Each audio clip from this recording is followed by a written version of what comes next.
Radio de Vie. Voilà, donc je crois que nous avons un petit problème technique et on n'a pas de retour du côté du studio. Voilà, mais je pense que vous nous voyez, vous nous écoutez, vous nous entendez correctement. Donc que le Seigneur soit béni pour votre présence. Merci Seigneur pour l'œuvre de la croix. Merci pour mes frères et sœurs qui sont connectés ce soir. Papa, nous voulons t'honorer, nous voulons te dire merci pour toutes ces belles choses que tu nous donnes à vivre. Au nom de Yeshua, nous te prions, Père. Amen. Nous voulons, mes amis, ce soir, saluer nos frères et sœurs de Nantes qui étaient grandement, n'est-ce pas, qui s'étaient grandement mobilisés et pour la réunion de prière, d'évangélisation de la parole qui était organisée ce dimanche. Et encore merci à vous tous, les frères et sœurs de Nantes, pour votre soutien. Nous avons été beaucoup encouragés, nous le sommes encore. Nous avons pu voir ce dimanche, nous avons vu sur place l'amour que vous avez pour le Seigneur, pour la vérité. Que le Seigneur se souvienne de vous, vous tous. Vous êtes tellement nombreux que nous ne pouvons pas citer vos noms, tous vos noms. En tout cas, que le Seigneur se souvienne de vous. Vous avez été également nombreux à venir de loin pour nous encourager. Et je crois que nous sommes dans un temps de restauration où Dieu restaure son peuple. Il restaure des choses que l'ennemi a voulu casser, détruire. Et nous avons pu voir des frères et sœurs de La Rochelle, des frères et sœurs de Niort, et de plusieurs endroits qui étaient là, du Mans, de Laval, voilà, plusieurs endroits en tout cas, et c'était vraiment un temps d'édification, et voilà, que le Seigneur en tout cas se souvienne de vous, et voilà, que le Seigneur soit glorifié pour toutes ces belles choses qu'il nous donne à vivre. Et avant de partager l'évangile, je voudrais d'abord nous dire que ce week-end nous sommes à Dublin, en Irlande. Et vous êtes nombreux à, n'est-ce pas, être touchés par l'évangile du côté de Dublin. Et donc ce samedi et dimanche, nous sommes à Dublin. Donc toutes les informations sont sur le site de TV de Vie. Voilà, donc je pense que le samedi, c'est à partir de 10h, si je ne me trompe. Et voilà, donc et dimanche également. Voilà, que Dieu soit béni en tout cas. C'est pour la première fois qu'on va aller dans ce pays. Et dans ce pays que le Seigneur a déjà visité à plusieurs reprises, parce que l'Irlande a connu plusieurs réveils, bien sûr. Et en tout cas, nous sommes vraiment dans la joie d'être avec vous ce week-end. Donc à l'idée d'être avec vous ce week-end. Que Dieu soit béni. Et puis au mois de juin, nous serons à Montréal, au Canada. Donc comme on vous l'a annoncé, donc les choses se précisent, donc se concrétisent. Donc en juin, nous serons à Montréal. On va faire Montréal, Ottawa, et Toronto, New Jersey, Québec. Et on va beaucoup tourner. C'est vraiment le marathon. Et voilà, donc ce mois de juin. Et certainement aussi, si le Seigneur le permet, aux Antilles, ce sera peut-être au mois d'avril, mars-avril, on verra comment le Seigneur va nous conduire. Et on va beaucoup tourner pour aller crier partout que Yeshua revient. Et puis, si Dieu le permet, bien sûr, soit le mois de juin ou le mois de septembre, on sera en Nouvelle-Calédonie, voilà, donc à Tahiti, tout ça. Et voilà, nous prions que le Seigneur dispose les choses. Que Dieu soit béni, frères et sœurs, pour vos prières. Voilà, bonsoir tout le monde. C'est un plaisir de vous avoir avec nous sur ce plateau de TV et Radio de Vie. Philippe, comment vas-tu? Oh, ça va. Par la grâce de Dieu. Ouais, Dieu fait grâce. Depuis la restauration aussi de ton couple, je vois que tu brilles, tout ça. Gloire à Dieu. Et Nadia aussi. Bonsoir. Bonsoir. Ça va? Ça va très bien. Ton témoignage a touché beaucoup de personnes, moi le premier. Est-ce que tu as des gens qui t'appellent, pour qui te voient, qui t'encouragent quand... Oui, j'ai beaucoup de personnes qui m'interpellent. D'accord. Dans la rue, les moyens de transport, les métros, les bus. Donc le témoignage du Seigneur circule, il est fidèle. D'accord. C'était vraiment sa promesse. Amen. C'est lui qui m'a mis à cœur de témoigner. Et en me disant que ce témoignage n'est pas pour toi. Toi seul, je veux libérer mon peuple. Je veux passer un message à mon peuple. Et il est fidèle parce qu'effectivement, ça touche beaucoup de personnes. Wow. Le Seigneur touche les personnes. Amen. Il y a des personnes qui témoignent en disant que je suis sur un autre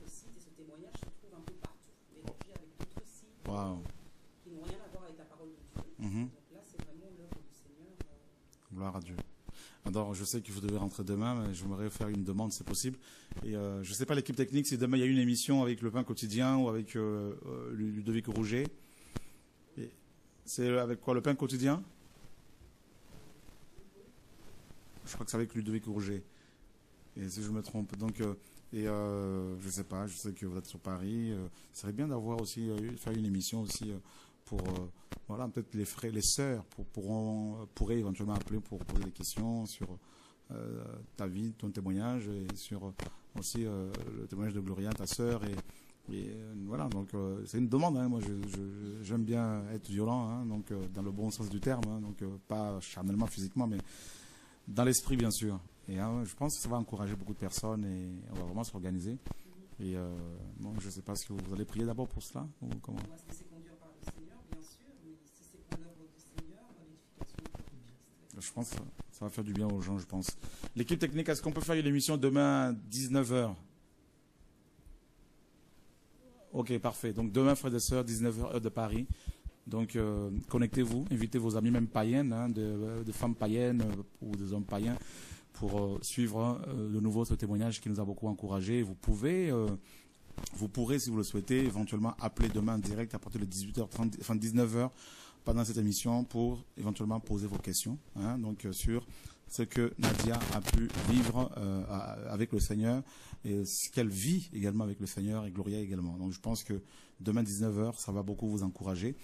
19h heure de Paris. Voilà, que le Seigneur soit béni comme ça. Vous pourrez rentrer en Belgique jeudi, donc voilà, il n'y a pas de souci. Et puis voilà, en tout cas, voilà. Donc Gloria, bonsoir. Bonsoir. Ça va? Oui, ça va. Dieu fait grâce.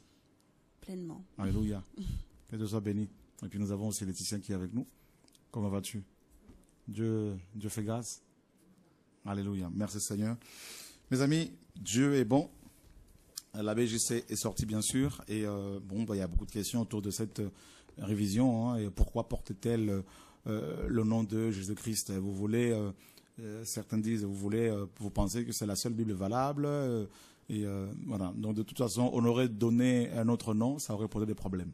Donc je crois que nous ne sommes pas là pour nous justifier. Donc voilà, c'est comme ça. Et ça plaît, ça plaît pas, ben tant pis. Voilà, on ne peut pas plaire à tout le monde. Voilà, donc on n'a pas été mandaté pour plaire à tout le monde en tout cas, mais pour plaire plutôt au Seigneur. Voilà, et puis il y a d'autres remarques du genre, ouais, pourquoi vous avez laissé le mot repentance, pourquoi il ne fallait pas le changer? Bon, ben on sait que de plus en plus le mot repentance dérange. Donc beaucoup de versions de la Bible changent ce mot hein, par changement radical. Et parce que ça dérange tout simplement, et puis bon, ils veulent trouver des raisons, tout ça. Enfin bref, nous avons préféré rester sur ces mots, même s'ils paraissent désuets, même s'ils paraissent anciens, démodés, mais nous voulons rester sur un vocabulaire typiquement donc biblique. Et puis voilà, donc la repentance, pourquoi la charité, pourquoi pas l'amour? Ben voilà, donc on a eu à donner plusieurs explications là-dessus. Je crois que et puis d'ailleurs, il y a beaucoup de versions de la Bible, comme la Martin, comme l'Osterwald, qui ont gardé aussi charité. Hein, donc, et il n'y a pas eu de débat là-dessus. Et je ne vois pas pourquoi. Voilà, donc ça pose problème aujourd'hui parce que cette version est sortie. En tout cas, une chose est sûre, moi, cette version me fait beaucoup de bien. La parole du Seigneur, bien sûr. Et puis, nous voulons avancer. Et il y aura également l'édition de 2015. Et avec d'autres choses encore. Et que le Seigneur soit béni pour son œuvre. Et merci en tout cas aux frères et sœurs qui prient pour nous et qui soutiennent en tout cas le travail que le Seigneur accomplit au milieu de nous, au nom de Yeshua.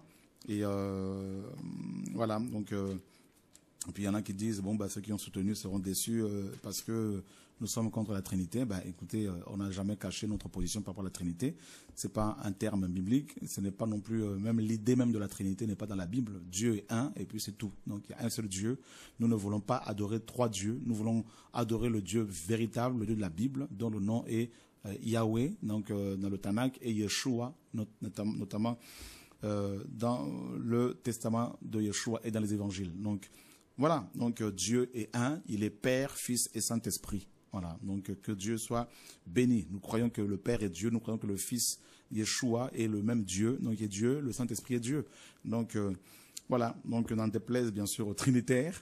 Et voilà, alors d'autres aussi disent, mais pourquoi vous n'êtes pas assis avec un comité des protestants et des catholiques pour pouvoir faire cette traduction, cette révision? Eh bien, tout simplement parce que nous ne voulons pas nous compromettre. Voilà. Nous n'avons pas besoin de l'approbation des hommes pour faire un travail que le Seigneur nous a demandé. Et puis voilà. Donc, nous ne voulons pas manquer de respect aux gens, mais nous croyons que des Bibles comme le Summer, comme la NBS, ce sont des Bibles complètement tronquées, corrompues et falsifiées avec des mots complètement allégés, n'est-ce pas, pour que ce soit fluide selon les hommes. Et nous croyons que ce sont des Bibles qui font partie des Bibles financées par le mouvement du Nouvel Âge, le New Age, qui est un mouvement qui prône, n'est-ce pas, comment dire, une vision comment dire, complètement babylonienne et où tout le monde a le même langage, un langage qui soit politiquement correct. Voilà. Et j'ai même appris que même le dictionnaire français Larousse n'utilise plus le mot repentance, parce que c'est un mot qui est devenu désuet. Je ne sais pas, tu es au courant de cela, Nadia? Voilà. Donc, ce que j'ai appris. Donc, ça reste à vérifier, bien sûr. Apparemment, c'est depuis 20 ans. Et donc, vous voyez que l'ennemi travaille vraiment, mes amis, beaucoup, même au sein de certaines sociétés bibliques, pour pousser les gens à, n'est-ce pas, alléger des mots qui dérangent, comme le péché, comme l'évangile, remplacé par la bonne nouvelle, comme l'évangélisation, qui est remplacée par annoncer la bonne nouvelle, et comme la résurrection, qui est remplacée par l'éveil ou le réveil, n'est-ce pas? Et Bouddha, on l'appelle l'éveillé, et bientôt vous verrez que Jésus-Christ, on va commencer à l'appeler le réveillé. Voilà. En fait, on remplace les termes bibliques, les termes de la parole de Dieu, par des termes philosophiques. Complètement. C'est ça, en fait. Complètement. On essaye de mettre effectivement tout ce qui est biblique dans un cadre philosophique. Et c'est là où on doit faire vraiment attention. Parce que si on n'est pas conduit par l'esprit, on peut se laisser vraiment endoctriner par la philosophie. Donc c'est ça qui se passe en ce moment. C'est sûr qu'ils le disent souvent, ce sont des théologiens, hein, essentiellement, qui sont, bien sûr, vous savez, nous sommes contre la théologie. Nous ne sommes pas contre les théologiens, les hommes, mais contre la théologie. Vous voyez, cette science complètement diabolique, hein, il faut le dire, parce qu'on n'étudie pas Dieu, on ne peut pas l'étudier, Dieu se révèle. Dans la théologie, on encourage les hommes, les théologiens, à étudier aussi la philosophie. Et il faut savoir que l'école théologique, aujourd'hui, la plupart des écoles théologiques, si ce n'est toutes, hein, sont influencées par la pensée, n'est-ce pas, et comment dire, la pensée grecque, hein, donc par Aristote. Voilà. Donc, donc c'est le philosophe Aristote, qui a vécu au IIIe siècle avant Jésus-Christ, qui a, n'est-ce pas, influencé la théologie dite chrétienne. Donc beaucoup de pères de l'Église, de grands théologiens, étaient avant tout des sophistes, hein, des débatteurs grecs, des grands théologiens, et influencés par la pensée grecque, par la philosophie grecque.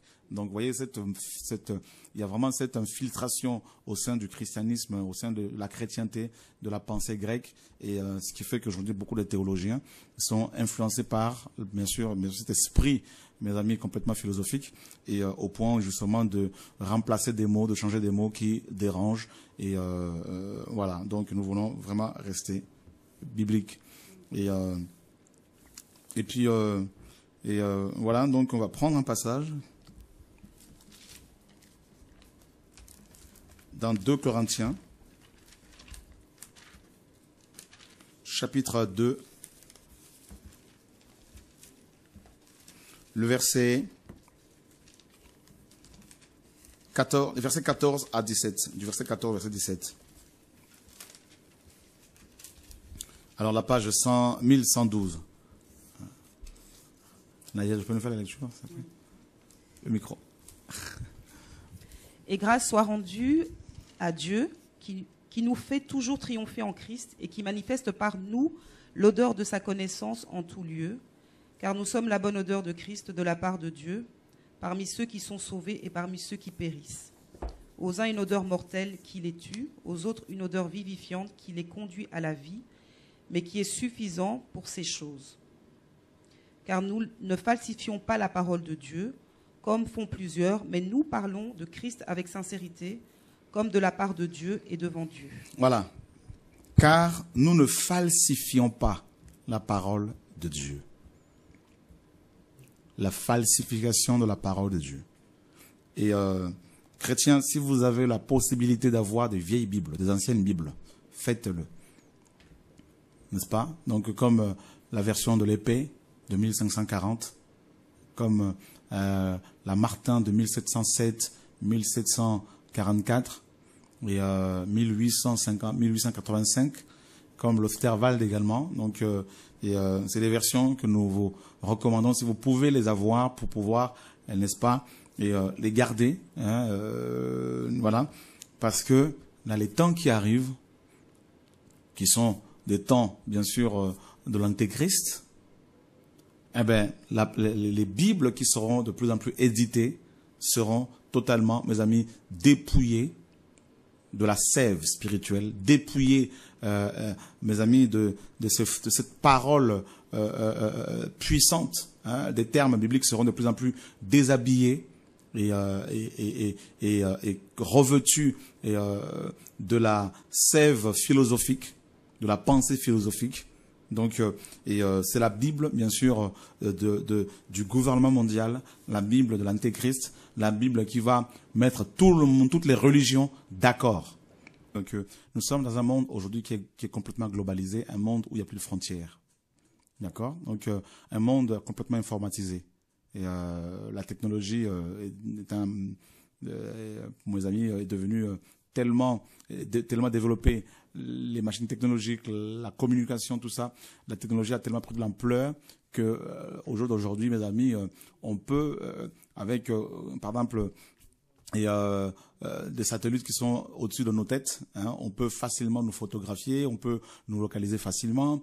Et donc, c'est un monde qui est aujourd'hui prêt à recevoir l'impie, à recevoir l'homme impie.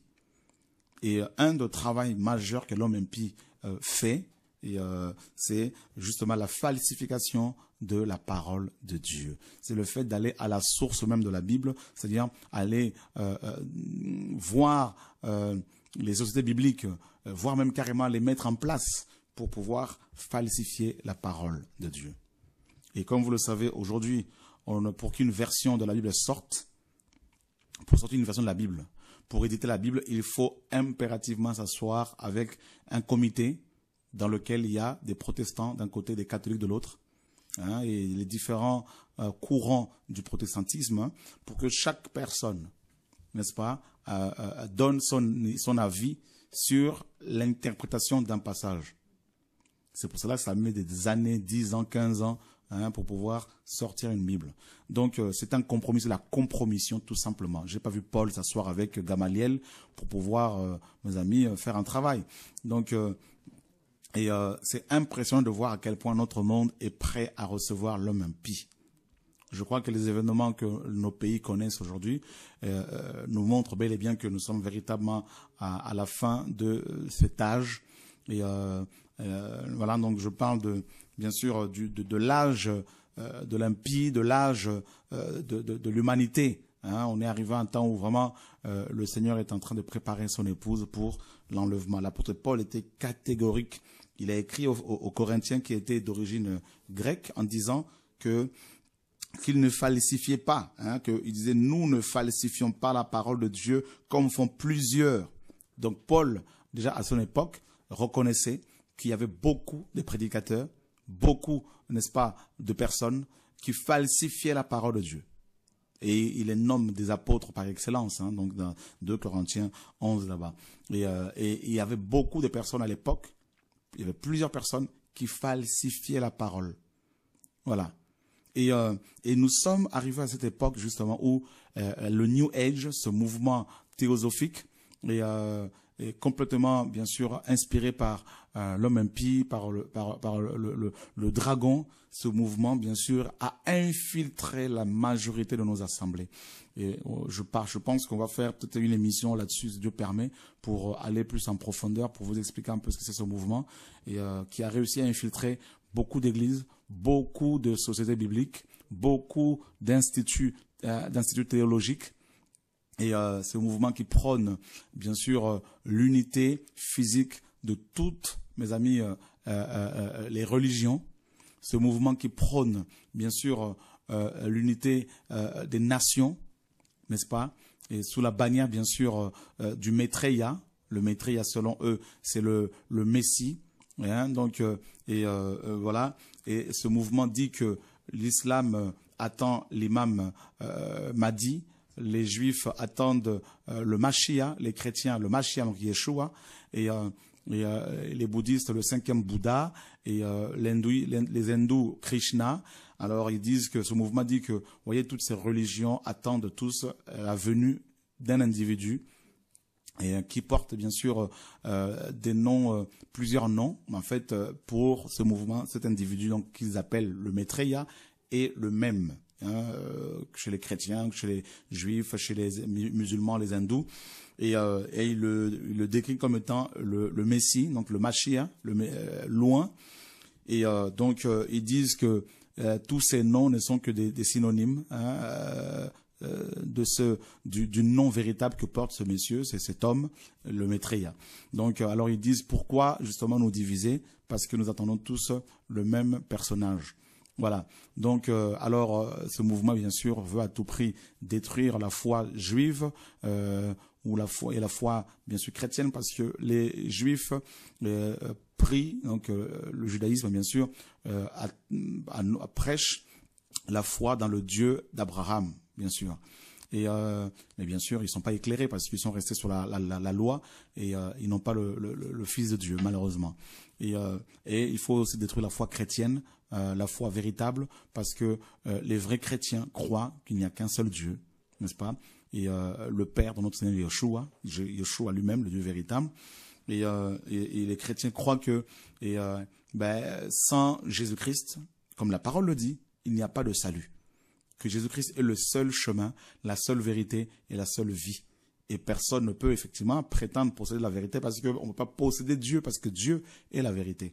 Donc, alors la foi chrétienne, bien sûr, dérange.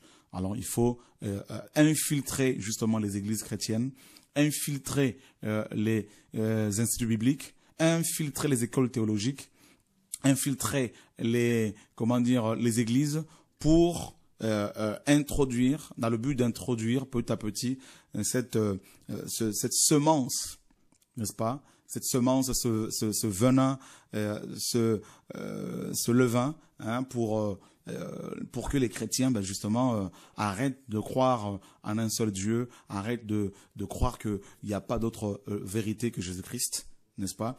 Donc, et malheureusement, cette semence du nouvel âge porte de plus en plus de fruits dans nos assemblées. Et donc justement, d'où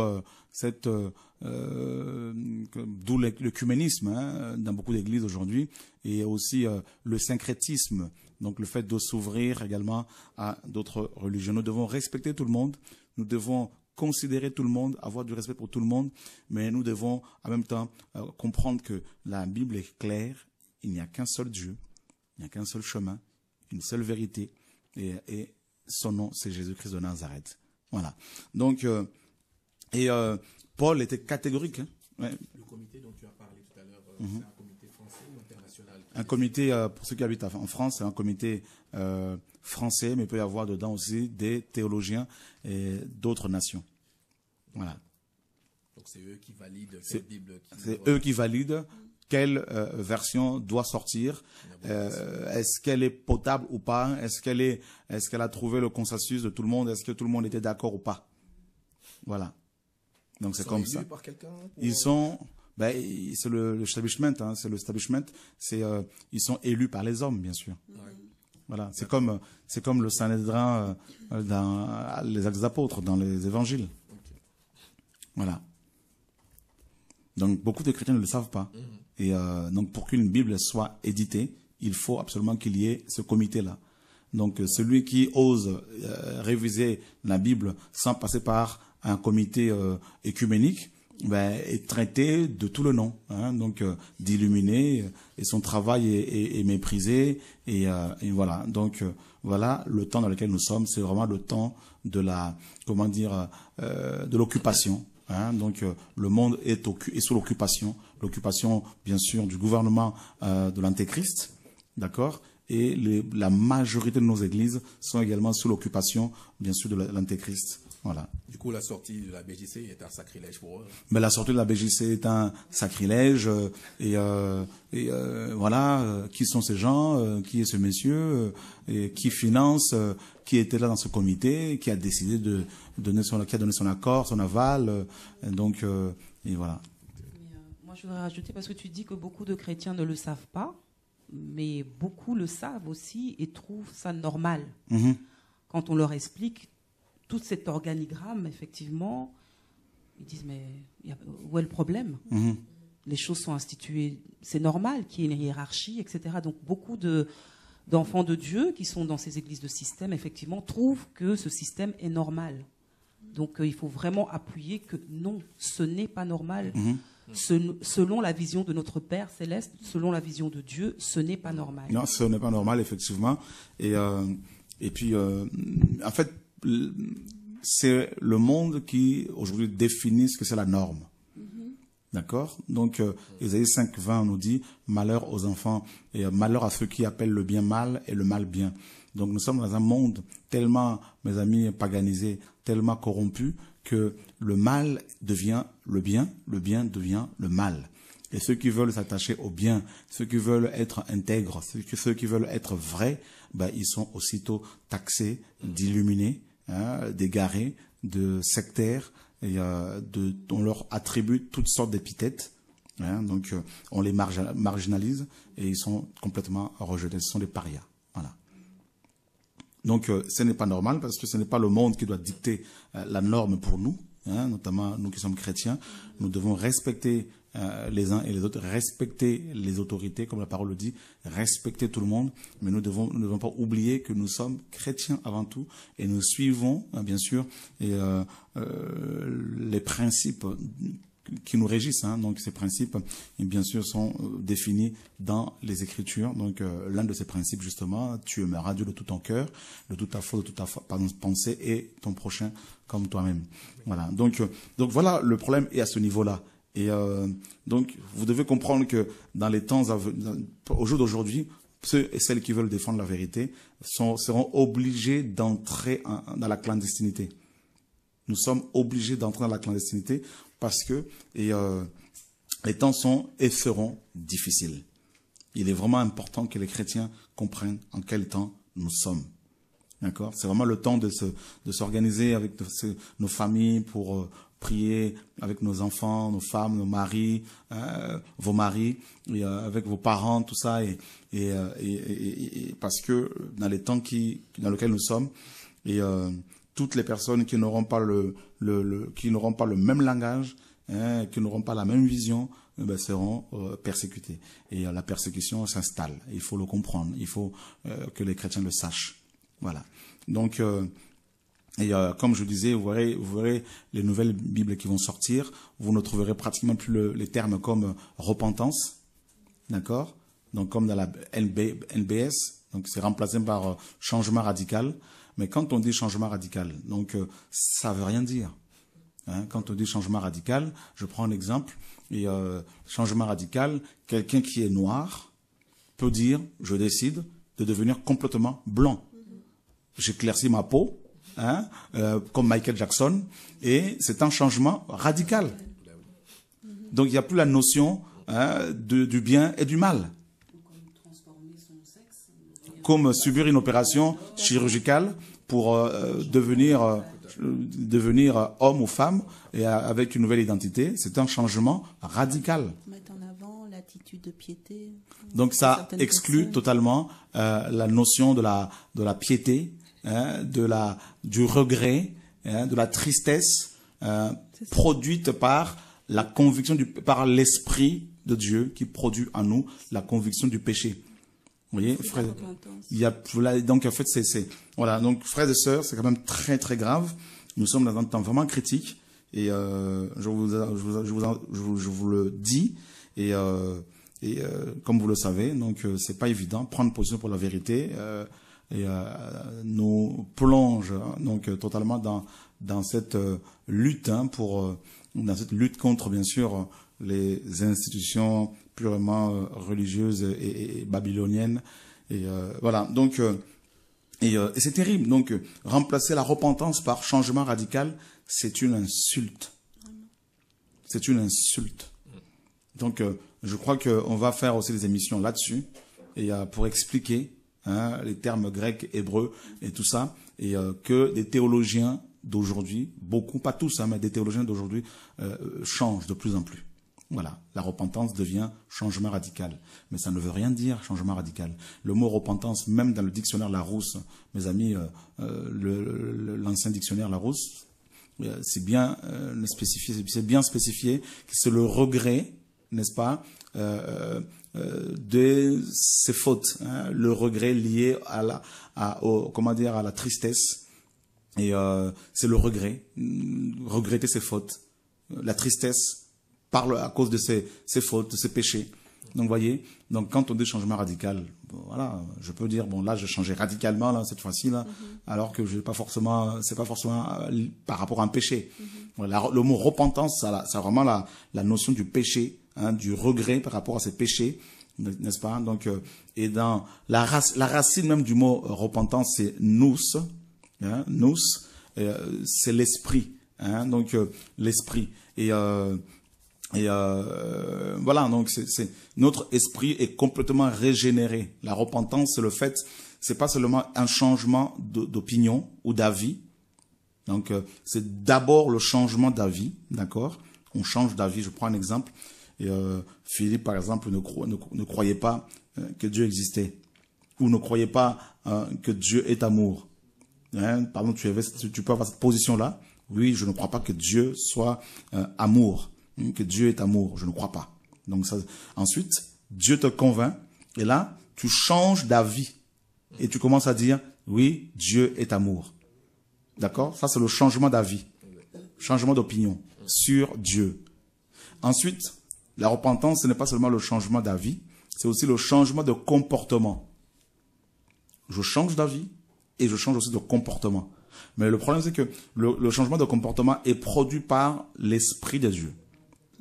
D'accord? Donc, je change d'avis sur Dieu, je change de comportement parce que Dieu produit cela en moi, le produit en moi par son esprit. Et donc, je regrette mon attitude d'avant. Donc, je peux même pleurer à cause de cela. Ensuite, je ne reste pas sur le regret, sur la tristesse. Donc, dans la repentance, métanoïa en grec, il y a la notion, n'est-ce pas, de l'avenir, je change pour aller de l'avant. D'accord? Donc, il y a la notion de la confession, de la conversion aussi. D'accord? Et tout ça. Et aujourd'hui, on le remplace, ce mot-là, par changement radical. Et il est important de vraiment rajouter aussi que cette repentance, c'est vraiment vis-à-vis de Dieu. Parce que beaucoup de personnes, effectivement, se disent « j'ai mal agi », mais c'est vis-à-vis d'elle-même. Donc, ça se tourne sur la personne elle-même. Elle dit « ah, moi, je veux… non, ça, j'ai constaté que c'était pas bien, je change ». Parce que c'est vis-à-vis des hommes qu'on veut changer. Mais la repentance, le mot repentance, vraiment s'assimile au Seigneur. C'est auprès du Seigneur vraiment qu'il faut aller se repentir. D'où aussi certains chrétiens, effectivement, confondent un peu en disant « bon, moi, j'ai changé ma vie, effectivement, parce que ça n'allait pas, et puis j'ai constaté que, voilà, c'était pas bien ce que je faisais, mais est-ce qu'on a présenté ça devant Dieu?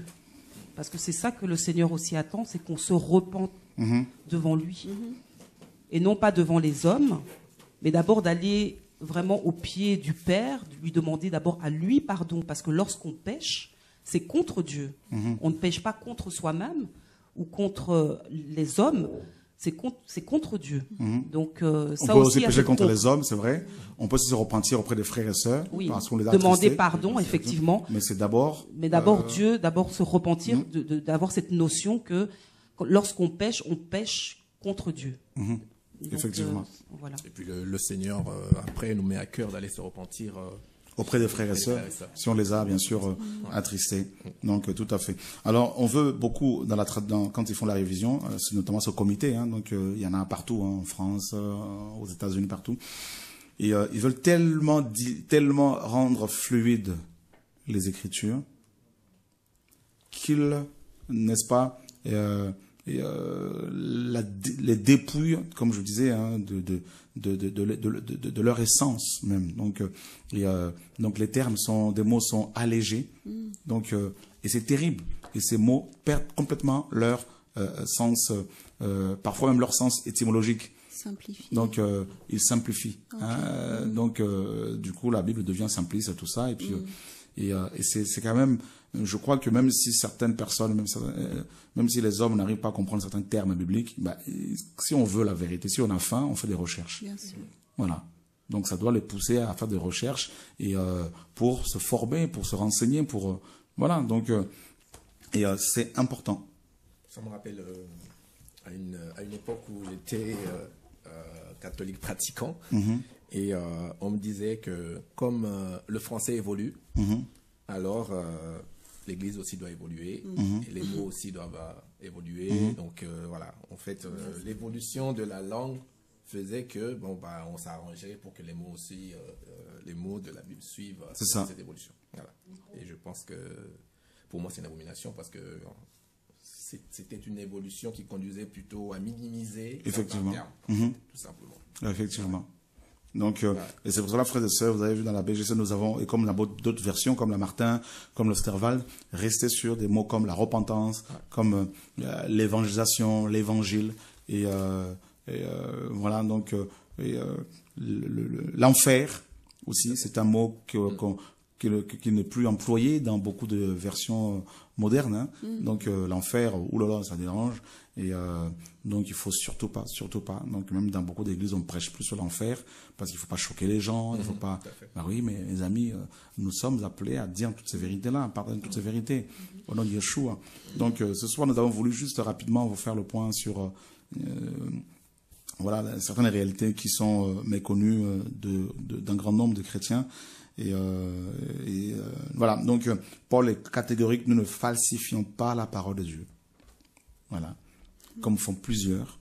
Donc, falsifier, c'est aussi, comme on vous l'a dit, hein, c'est changer des mots qui sont devenus soi-disant désuets et qui sont devenus démodés. Et c'est allégé. Et puis, comme par exemple la repentance, dans beaucoup des Bibles, on le remplace par changement radical ou changement de mentalité seulement. Donc, voilà. Alors que pour beaucoup de païens, beaucoup d'inconvertis, quand ils entendent repentance, ils savent aussi que c'est un terme aussi biblique. Hein. Donc, voilà. Et on explique aux gens ce que c'est. On explique. S'il faut expliquer, on explique. Mais on garde ce terme-là au nom de Yeshua. Voilà. Que Dieu soit béni. Et on va prendre aussi la parole de Dieu dans Apocalypse, chapitre. Alors, vous pouvez nous appeler si vous le souhaitez pour éventuellement poser vos questions au 01 64 98 90 45. Quelque chose à laquelle je suis en train de penser, que le mot falsifier, en fait, ça veut vraiment dire, c'est rendre faux. C'est vraiment ça. Hein. Complètement, donc, ouais. C'est grave. C'est très grave parce qu'on rend faux les choses qui sont. Donc, voilà. Je suis en train de réaliser en fait qu'on est en train de vraiment détourner, de renverser la des Bible. fondements. Voilà. Donc, en attendant, Apocalypse chapitre 12. Voilà. Donc, tu peux poser ta question. J'ai une question, en fait. Je me demandais par rapport aux changements qu'ils font dans la Bible. Est-ce que c'est possible de ne pas ressentir la présence de Dieu justement en lisant, parce que ça modifie beaucoup de choses, en fait. Mais bien sûr. Parce que moi, c'est parfois ce que je ressens. Je te parlais la dernière fois.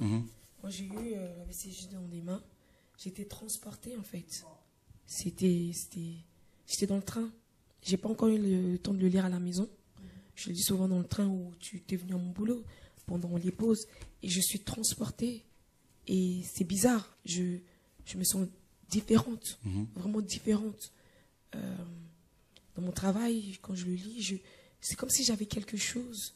Et les gens, quand ils rentrent, bah, je donne, quoi. Je donne, et c'est quelque chose qui ne m'arrivait pas du tout. Ok. Donc, je voulais vraiment savoir ça. Bien Parce que sûr. moi, j'ai été transportée. C'est comme si je voyais une histoire devant moi, en fait. Et ça, je le ressens pas. J'ai jamais ressenti, sauf quand le Seigneur lui-même m'enseigne. Mais en lisant la Bible, j'ai toujours un problème. Je comprends rien. Il y a des mots qui sont bizarres. Mais là, j'étais, waouh. Je me disais, c'est une histoire, c'est un livre. Je suis venue te voir, je t'ai posé la question. Donc, la parole de Dieu est vivante. Voilà. Donc, on nous a rapporté même une sœur, la lisait, une femme était en train de la lire et puis elle était possédée, Dieu l'a délivrée.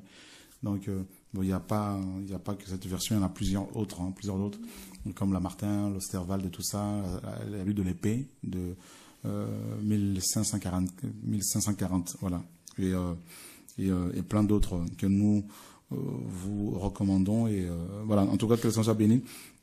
Et Apocalypse 12, à partir du verset 17.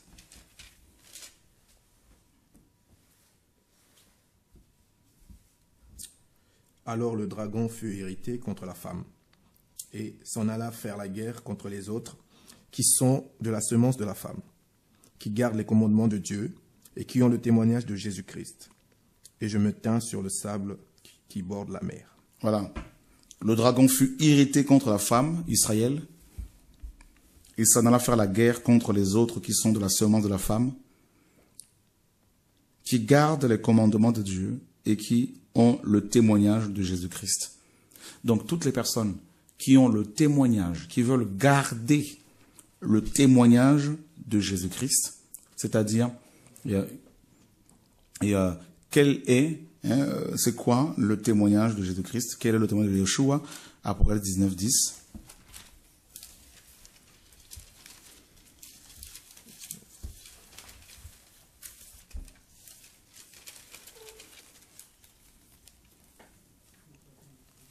Alors je tombai à ses pieds pour l'adorer, mais il me dit, « Garde-toi de le faire, je suis ton compagnon de service et celui de tes frères qui ont le témoignage de Jésus. Adore Dieu, car le témoignage de Jésus est l'esprit de la prophétie. » Car le témoignage de Jésus est l'esprit de la prophétie. Waouh! Donc ceux qui gardent le témoignage de Jésus, ce sont ceux et celles qui gardent, mes amis, l'esprit de la prophétie. Et l'esprit de la prophétie est celui qui se focalise sur, bien sûr, Jésus-Christ de Nazareth. Donc le fait d'être passionné de Jésus-Christ, le fait de tomber amoureux de Jésus-Christ, le fait de vivre pour Jésus-Christ, le fait de témoigner de Jésus-Christ, devient au jour d'aujourd'hui dangereux. Dans un monde où de plus en plus Jésus-Christ est rejeté. Amen. D'accord? Au sein des assemblées où de plus en plus Jésus-Christ est rejeté, remplacé par l'homme mortel. On le voit dans les 7 églises d'Apocalypse, dans l'église de Laodicée, au chapitre 3, verset 20, où il est dit que Christ est en dehors des églises. Il est hors. Il frappe à la porte. Donc, remplacer le témoignage de Yeshua, le fait que tout doit tourner autour de Jésus-Christ. Tous nos enseignements. Tout ça là, mes amis, aujourd'hui, c'est plus le cas dans beaucoup d'églises. C'est le témoignage des hommes. C'est le témoignage sur l'argent. C'est l'évangile de la prospérité. C'est l'évangile de l'homme. C'est l'humanisme. C'est la théologie, n'est-ce pas, qui est mise en exergue. Les gens font des années et des années d'études théologiques pour se remplir le crâne avec la connaissance totalement philosophique. Et le témoignage de Yeshua, c'est-à-dire la rencontre personnelle avec Jésus-Christ, la vie de Yeshua, tout ça s'est mis de côté, n'est-ce pas? Et voilà. Donc, et ceux qui veulent garder ce témoignage, le témoignage de Yeshua, ceux et celles qui veulent le faire, ben, sont automatiquement combattus, seront combattus par le dragon.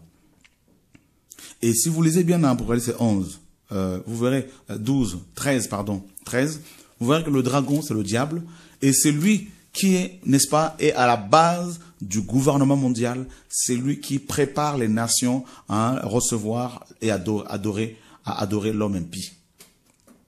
Donc, toutes les personnes, hommes ou femmes, qui veulent garder le témoignage de Yeshua, l'esprit de la prophétie, la personne de Yeshua, toutes ces personnes-là qui veulent garder l'esprit biblique, l'esprit dans lequel Paul a travaillé en refusant de diluer la parole de Dieu, en refusant de la falsifier, en refusant de remplacer les termes comme repentance, comme l'enfer, comme, mes amis, la sanctification, la sainteté, et comme, comment dire, plein d'autres termes, hein, donc, comme le fait d'être, comment dire, totalement consacré à Dieu. Toutes les personnes qui veulent, mes amis, garder ce témoignage seront automatiquement combattues par le dragon, directement combattues par le dragon. Et on nous dit ici que le dragon est irrité contre la femme, donc Israël, c'est-à-dire les Juifs qui aussi veulent garder, mes amis, la pureté de la parole, et les descendants de la femme, c'est-à-dire ceux et celles qui gardent le témoignage de Yeshua. Parce que en tant que chrétiens, ne l'oubliez jamais, nous descendons tous, bien sûr, d'Abraham sur le plan spirituel, parce que nous sommes, n'est-ce pas, descendants d'Abraham par la foi en Jésus-Christ. Ou Israël spirituel, qui n'a pas bien sûr remplacé Israël physique. Et voyez mes amis, donc c'est une guerre contre le dragon, contre les institutions que le dragon met en place, une guerre, et d'où justement la persécution. Un vrai chrétien ne peut pas se dérober, se passer, ne peut qu'être persécuté. Ça c'est biblique. Le Seigneur a dit, si on m'a aimé, on vous aimera. Donc vous voyez, c'est terrible le combat dans lequel nous sommes, dans lequel vous êtes, et le combat pour la défense de la saine doctrine. Jude nous dit de défendre, que nous sommes établis. Il nous demande de défendre, de combattre, pas charnellement, mais dans la prière, en partageant la parole, de combattre pour la foi qui a été transmise aux saints une fois, une seule fois. Donc c'est un combat. Accepter de marcher dans la vérité est un combat. Accepter de défendre la parole est un combat de tous les jours. Accepter de se soumettre à Dieu est un combat de tous les jours. Et il faut mener correctement ce combat à la prière en partageant l'évangile. Et comme je vous le disais, le monde est devenu globalisé et informatisé. De plus en plus, mes amis, des chrétiens authentiques seront combattus et on va les encourager à accepter la Bible du Nouvel Âge, la Bible du New Age, la Bible de l'Antéchrist falsifiée, et préparée dans les coulisses de l'enfer, et préparée dans des antichambres de l'enfer, et pour bien sûr aveugler les gens, afin de préparer l'humanité à l'adoration et à l'acceptation de l'impie. Et vous devez savoir ce que vous voulez. Josué disait, moi et ma maison, nous servirons Yahweh. Donc, je ne sais pas s'il y a d'autres questions, ou si vous avez des questions chez vous, vous voulez appeler. Par rapport à ce que tu dis, je vois aussi qu'ils sont en train de favoriser certains films, soi-disant bibliques, en fait. Et ces films-là, c'est un peu pour donner une version complètement, complètement antéchrist de la vérité. Bien sûr. Voilà. Je pense à Noé, bien sûr. Actuellement, celui qui est à l'écran, Moïse, c'est ça? Exode, Voilà, Exodus. C'est terrible, quoi. C'est terrible. Quand on voit comment il falsifie les choses. Tout à fait. C'est vraiment ça. Tout ça se fait exprès parce qu'il faut préparer les esprits, préparer les hommes. Et tout à fait. Donc, tout est fait pour que les hommes acceptent, parce qu'il est dit que la terre entière suivra la bête. Donc, on voit qu'il y a cette séduction qui est là quand même, qui se généralise. Donc, pour que la terre entière suive la bête. Nous n'ignorons pas qu'il y a certaines personnes qui travaillent pour certaines traductions de la Bible, comme la Summer, comme la NBS. Il y en a qui sont sincères, attention, qui cherchent Dieu, qui aiment Dieu, mais qui sont aveuglés. Mais toutefois, nous ne devons pas rester bouche bée, muets face à toutes ces, mes amis, tous ces dangers qui nous guettent. Et voilà, donc, que Dieu vraiment nous aide. Même la Louis II de 1910, qui était bien traduite, qui était pas mal. Donc, cette version-là, révisée aujourd'hui, elle est complètement dénaturée.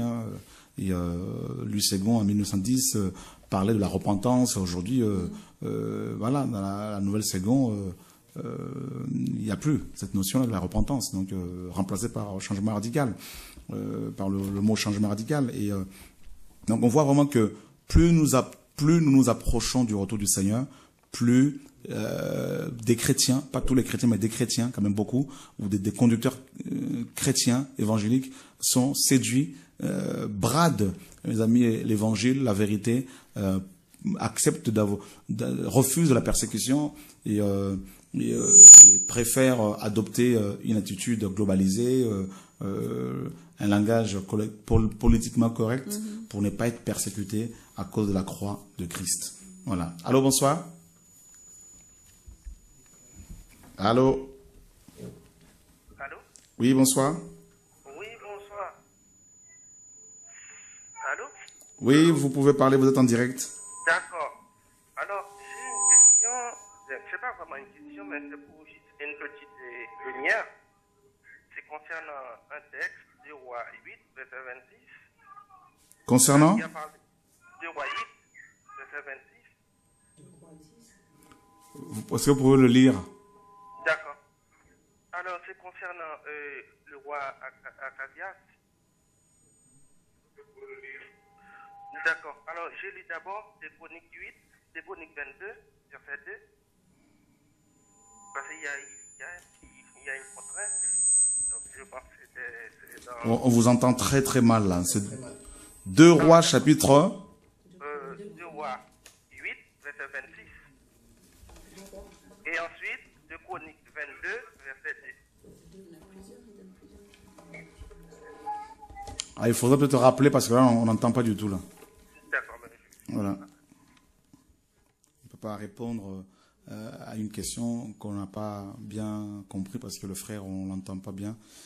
Et voilà. Donc, vous voyez, nous sommes dans un monde globalisé où tout le monde doit avoir le même langage. C'est Genèse 11. Hein? Donc, tout le monde, toute la terre avait les mêmes mots. Hein, nous dit la parole. Donc, c'est le temps dans lequel nous sommes. Tous les chrétiens doivent avoir le même mot. Tous les hommes doivent avoir le même mot. Voilà. Et on voit dans 1 Roi 22, lorsque Akab a envoyé des gens pour chercher le prophète Michée, et ces hommes lui ont dit, voici les prophètes, les 400 prophètes, tous d'un commun accord, prophétisent du bien au roi. Que ta parole soit comme la leur, hein, comme la leur. Donc on voit bien que Michée, à un moment donné, il a dit oui, non, moi je dirai ce que Dieu me dira, mais quand il arrive devant Akab, il a quand même dit oui, tu peux y aller, tu vas vaincre, tout ça, et Akab lui dira, mais combien de fois t'ai-je dit de ne me dire que la vérité au nom de Yahweh? Et là, Michée va reprendre courage pour dire, justement, Yahweh m'a dit que tu vas mourir, tout ça, et voilà. Donc on voit bien que Michée était seul contre 400 prophètes de Baal. Élie, à son époque, était seul contre 850 faux prophètes. 400 prophètes de Baal et 450 prophètes d'Astarté ou d'Achéra. Donc, vous voyez, frère, donc, croyez-moi, ce n'est pas la majorité qui fait que la vérité est vérité. Ce n'est pas la majorité qui possède, qui détient la vérité. La vérité, déjà, ne peut être détenue. Donc, Dieu n'est pas justement dans la majorité, dans la foule. Dieu a toujours été le Dieu de reste. Voilà. Ça nous trompe souvent. Et parce que c'est un comité qui va faire un comité évangélique mélangé avec comité évangélico-catholique, ça va rassurer parce que il y a des grosses têtes théologiquement parlant et voilà, des grands docteurs, mes amis, et là ça rassure les chrétiens. Mais quand c'est un frère comme Philippe, on dit mais c'est qui Philippe, on le connaît? Non, on connaît pas. Nadia, on connaît pas. Non, Gloria, on connaît pas. Laetitia, non, on connaît pas. Ah non, mais il y a pas de comité. Non, il y a pas de comité. Même si c'est Dieu qui est à la base, on dit non, il n'y a pas de comité. C'est un travail bâclé. Ils ont mis combien de temps? Moins de 2 ans, moins d'1 an. Ah non, c'est du bâclé, c'est pas ça. Et voilà. Donc voilà comment nous sommes séduits. Voyez.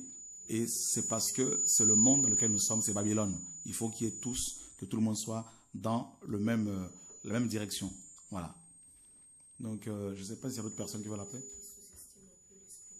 Ils sous-estiment. Tu peux prendre le micro parce qu'on ne t'entend pas. En fait, ce que je voulais... Ouais, c'est bon. En fait, ce que je voulais dire, c'est que j'ai l'impression, enfin, c'est ce que je pense, hein, ils sous-estiment l'Esprit de Dieu, ils sous-estiment Dieu pour eux, en fait, quand tu n'es pas d'accord avec eux, Dieu ne peut pas faire ça, en fait. Ils se disent pas que Dieu est capable, justement. Regarde, la Bible, elle est là en moins de 2 ans, quoi. Il a permis tout, c'est waouh, quoi. Justement, le Seigneur, il fait des choses, tu dis waouh. Et eux, pour eux, c'est oui, Dieu, 1 + 1 = 2, ça veut dire non. Dieu, justement, comme tu disais, il est dans les restes, il surprend tous les jours. C'est bien pour ça que les anges disent Saint, Saint, parce qu'ils se renouvellent tout le temps, quoi. Et eux, ils comprennent pas, voilà, ils minimisent vraiment, quoi. Dans la théologie, on t'apprend à réfléchir, à raisonner. Ouais, donc, il y a trop à plus raisonner qu'à croire. Hein, donc, simplement que Dieu peut. Hein, voilà. Donc, il y a force d'accumuler des diplômes sur diplômes. Hein, donc, ça nous monte. Hein, donc, ça nous gonfle. Voilà. Donc, parce que quand tu te présentes avec bac plus 40 en théologie, en exégèse, tout ça, en herméneutique, c'est sûr que waouh, tout ça là, quel terme, tout ça, ça impressionne les gens. Hein. Mais bon, la vie de tout ça, c'est où la vie de Dieu? Elle est où là? C'est ça le plus important. Les gens n'ont pas besoin de manger des termes comme l'exégèse, tout ça, ils ont besoin de voir la vie. Ils ont besoin d'être délivrés, guéris, restaurés. Voilà.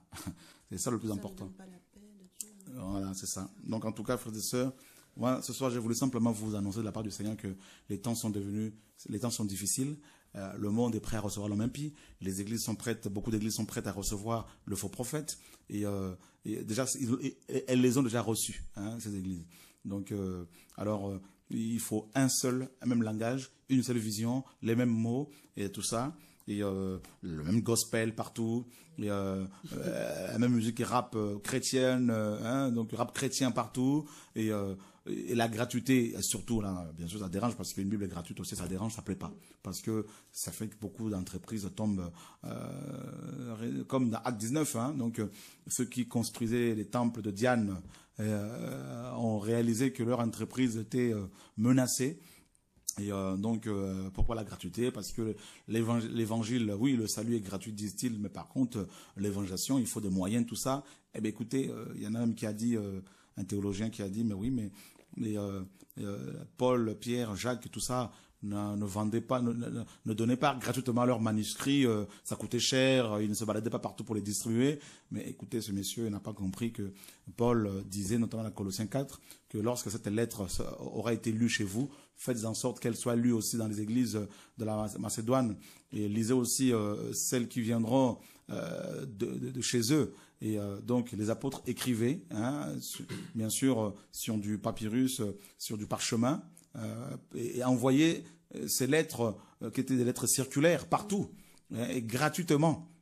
D'accord, je suis désolé, et arrêtez de vouloir à tout prix vendre les choses aux chrétiens. Ne vendons pas nos Bibles, ne vendons pas la formation biblique. Et voilà. Et cet homme, bien sûr, est un employé. Son employeur, c'est bien écrit, c'est son église. Hein. Donc c'est sûr que le message sur la gratuité, ça plaît pas. Voilà, ça plaît pas. Donc je suis désolé, mais moi, jusqu'à preuve du contraire, je continuerai après ce message parce que j'ai pas vu Paul vendre ni ses formations bibliques qu'il donnait aux gens, parce qu'il en a donné plusieurs, ni ses manuscrits, les vendre. Non, il les envoyait gratuitement, je suis désolé. Et le Seigneur soutenait son œuvre. Et voilà. Donc il y en a qui vont dire, bah oui, mais Chora dit qu'il ne vend pas sa Bible, cette Bible. Par contre, les gens soutiennent financièrement. Bah oui, mais mes amis, voilà, on n'est pas contre les offrandes libres, c'est biblique. Mais il faut arrêter de chercher la petite bête, quoi, mes amis. Là, il faut arrêter. Je comprends tout à fait que vos entreprises soient menacées. Je conçois tout à fait que c'est pas évident parce que vous êtes des employés de ces organisations religieuses. Mais je suis désolé, si c'est Dieu qui vous a appelé, le Seigneur vous nourrira comme il nourrit les oiseaux, quoi. Matthieu 6, donc je ne vais pas vous rappeler les versets bibliques. Je crois vraiment qu'il faut qu'on revienne à la parole, c'est tout. Donc, à la vision missionnaire. Voilà. Donc, et c'est tout, qu'on ne trouve pas des arguments. Non, mais en fait, c'est pas vraiment ce que le Seigneur a voulu dire. C'est plus le salut. Isaïe 55, c'est plus par rapport au salut. C'est pas vraiment par rapport à la gratuité. Écoutez, arrêtez Yeshua à nourrir les gens gratuitement. Jésus-Christ a formé les gens sur les montagnes, partout. Il allait prêcher dans les synagogues, dans le temple. Et en aucun cas, il a exigé, n'est-ce pas, un droit d'entrée. En aucun cas, il n'a exigé de quelqu'un une quelconque participation financière pour avoir une formation pendant 1 an, 2 ans, 3 ans. Je suis désolé, mes amis. Et nous devons revenir tous, ceux qui aiment le Seigneur néanmoins, qu'on revienne à la parole. Hier, on a cru à la dîme. Hier, on croyait également à la vente de produits voilà, dérivés de la Bible. On croit qu'on le donnait plus qu'on le vendait. Mais aujourd'hui, Dieu, quand il nous a éclairés, nous sommes nous revenons à lui. Revenons à la parole, c'est aussi simple que ça. Voilà, donc arrêtons avec le raisonnement des arguments complètement charnels, excusez-moi du terme, hein, complètement bidons. Voilà, tout ça parce qu'on sent que son salaire à la fin du mois est menacé et que pour payer ses traites, pour payer, mes amis, son banquier, rembourser son banquier, c'est compliqué. Le nouvel argument maintenant, c'est que comme on la donne gratuit, c'est bizarre. Et quand on la donne, comme on la donne gratuitement, c'est bizarre. Où est le piège? Quel est le piège? Voilà. C'est ça. Ouais, donc, en fait, c'est parce que, comme je vous le dis, nous sommes dans un monde tellement globalisé que tout doit aller dans le même sens. Celui qui va à contre-courant, voilà, devient automatiquement, n'est-ce pas, suspect. Voilà, donc, et c'est le monde dans lequel nous sommes. Vous voyez, c'est comme un enfant à qui on a toujours dit depuis son enfance, sa naissance, les chats mordent. Le jour où on lui dira, où il va découvrir qu'en fait c'est pas le cas, il va dire non, moi c'est pas ce qu'on m'a appris, c'est pas vrai, tout ça. Et donc je crois qu'il y a beaucoup de théologiens qui aiment le Seigneur. Eh ben, je vous invite, mes amis, à sortir de la théologie parce que c'est un poison pour vous. Hein, donc à chercher Dieu dans la prière et il va se révéler. Et puis on continuera à prêcher le même message. Voilà. Donc n'en déplaise aux gens. Et je sais que c'est pas évident. Allô, bonsoir. Ouais. Allô. Allô. Oui. Bonsoir, frère Cueto. C'est Marie-Claire. Allô. Oui, on vous entend, on vous écoute. Bonsoir, frère Cueto, puisque je suis Marie-Claire. Donc, le problème pour... je suis quittée à bâtiment. Bon, je ne suis pas à l'aise quand tout le temps on m'appelle, puisque là-bas, j'ai été fait de protocole. Bon, les problèmes, c'est pour les prières. Là-bas, on nous montrait qu'il faut commencer d'abord louer le Seigneur. Après, tu demandes le pardon. Après, tu vas demander aussi le sang de Jésus pour te laver. Après, tu appelles le Saint-Esprit. À tout ça, parce que, bon, pour le moment, je ne comprends pas comme je prie maintenant Jésus-Christ. Je ne sais pas comment je vais faire pour prier. Bon, c'est ça. En plus, je voulais dire aussi, Dieu m'a fait grâce et m'a délivré, puisque j'étais venue le 19 à la prière à Paris. J'étais avec un biberon dans mon sexe. Donc, j'étais partie voir le docteur. Le docteur m'a dit que, bon, on va faire même, je vais, dans l'ingala, on peut un peu l'inciser. Mais moi, j'ai refusé. Mais quand j'étais venue à la prière, Dieu m'a fait grâce. Donc, tu as été guéri? J'étais partie, les bibons là, c'était disparaître. Donc, ton kyste en question a disparu. C'est ça. Ton kyste a disparu. Le kyste a disparu? Oui, il n'y en a pas, c'était éclaté, quoi, oui. Ah ben, gloire à Dieu, que Dieu soit béni, on peut acclamer le Seigneur. Oui, il n'y en a pas. Voilà, que Dieu soit béni, ma soeur, en tout cas, garde ta guérison au nom de Yeshua. C'est pour cela, je voulais... Amen. Je voulais savoir pour les problèmes de prière. Je vais prier comment, problème de... Quand tu demandes pardon, tu ne peux pas invoquer le sang de Jésus. Tu peux méditer Matthieu chapitre 6. Tu peux lire Matthieu chapitre 6, Dieu va te parler. Oui. Tu lis ça chez toi à la maison, d'accord? D'accord. Voilà, bon courage. Oui. En plus, c'est parce que j'ai des témoignages. Bon, pour les bâtiments encore, un jour j'ai vu dans les rêves, j'ai vu un tracteur, ça commence à... Comment on dit en français? Ils ont bouqué bâtiment. Un tracteur qui détruisait tous les bâtiments d'église. Donc j'ai vu beaucoup de...